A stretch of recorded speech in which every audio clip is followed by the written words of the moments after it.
ఇంటి దీపం. అరుణ్ మరియు మీరాకు పెళ్ళయి కొన్ని సంవత్సరాలు అయింది.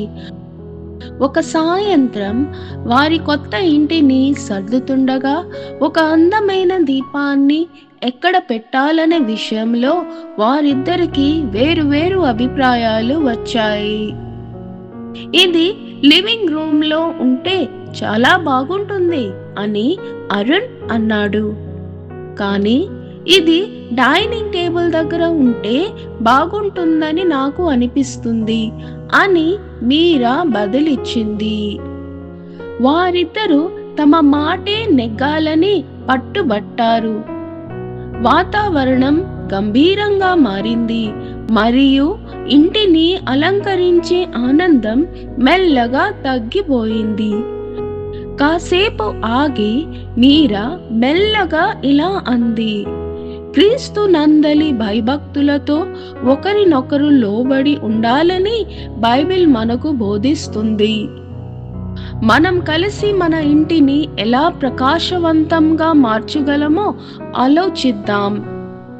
అరుణ్ నవ్వి తల ఊపాడు.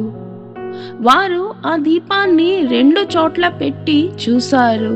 చివరికి ఇద్దరికీ నచ్చే ఒక స్థలాన్ని కనుగొన్నారు.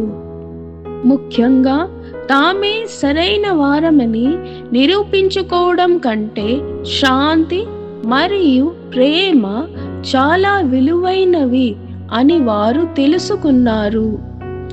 నీతి వివాహం అనేది పోటీ కాదు, ప్రేమతో ఒకరినొకరు గౌరవించుకోవడం మరియు సేవ చేసుకోవడం అని ఎఫెసీయులకు రాసిన పత్రిక 5వ అధ్యాయము 21వ వచనం భార్యాభర్తలకు గుర్తు చేస్తుంది.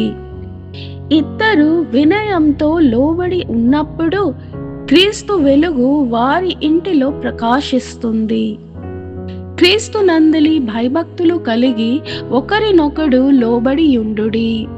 ఎఫెసీయులకు రాసిన పత్రిక 5వ అధ్యాయము 21వ వచనం.